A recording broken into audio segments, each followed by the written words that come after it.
Okay, I thought I'd get us all thinking about our discussion for next Monday. So maybe it starts marinating with you tonight, Friday, over the weekend. So Monday, when we get together, we can have some kick butt calls. You probably thought I was going to say something else, but that wouldn't be appropriate.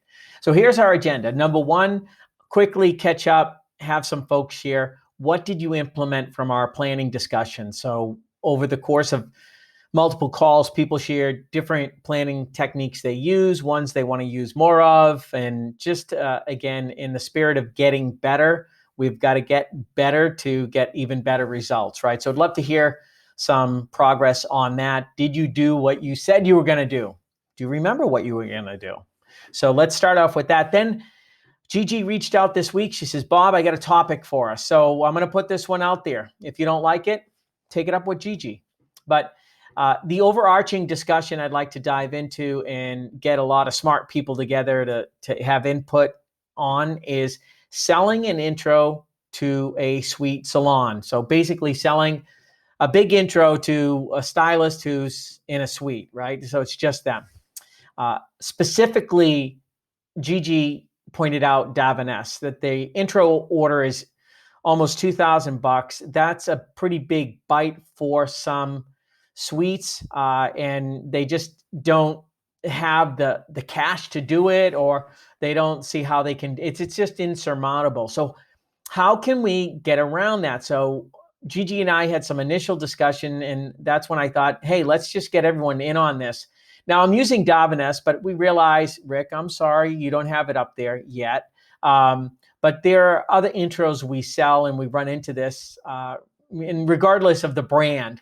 But what we were kicking around ideas is, yes, Davines requires you to take this full intro, and there are some products in there that are for, candles or hand wash, things like that, that don't kind of lend itself to a salon suite as much as it may to a full build out salon. And so my thought was, how about if we have a strategy in place that will help them sell all that stuff out in the first week? And I was thinking, like, if you have hand wash, what are some clients you have? Maybe they have a dental office or some other office where people are coming in and they have a bathroom. And they could put maybe that hand wash in there. They could sell that. I don't know. But if you look at the products in that Davines intro or whatever brand you're selling intro, that they're like, well, I want this brand, but I don't want that stuff. And so it might hinder them from moving forward. But what if we could help them turn that into cash like immediately, not hope that it's going to sell, but actually have a plan in place, maybe even pre-sell it, who knows? But I'd love to kick around those ideas and get you thinking on that.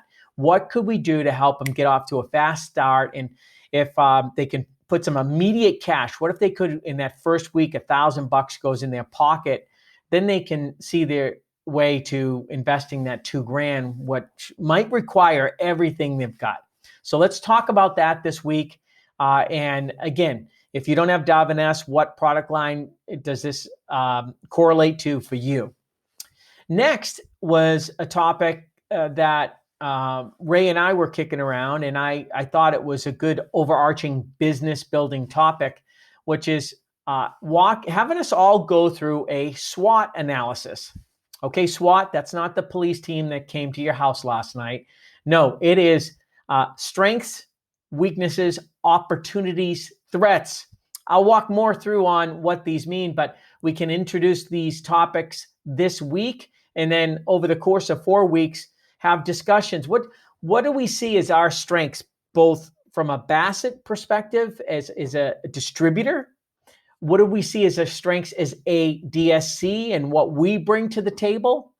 The next week, we'll talk about our weaknesses. What are some areas that, might be our Achilles heel? Identify them at least, and then identify the ones we might be able to work on and the ones that we just have to live with, right? And how are we going to overcome those weaknesses? Next what are our opportunities? Then prioritize those opportunities and really be laser focused on those, being careful not to dilute our attention into a bunch of different areas that aren't going to get us some traction. And then the last are threats. What are some things we need to have on our radar so we're prepared if they come our way, or other threats? And that could be, from a brand focus, a distributor focus, from an industry focus, from a government focus. We know that impacts us. So anyway, we can have more discussion on this if you guys think this is a good exercise. And again, our goal is to always look for ways to get a little bit better. You guys are pros. And it's not that you don't know what you're doing. It's how can we just get better and really laser in on some details and be deliberate. So what other topics do you want to address? Both practical and tactical, or more, overarching business ideas? Love to hear them. But that's our agenda for this week. And we'll always wrap up, as you know, with it's not just talking about this stuff, but what are you going to do? So don't cheat yourself. At the end of the call, be ready to verbally say, I'm going to do this. And if you're not ready to do it verbally, right after the call, send me an email. Make a commitment. All right. Can't wait to meet you guys. I hope you have a great Friday and a good weekend. And let's get started really fast on Monday. We'll see you guys Monday morning. Take care.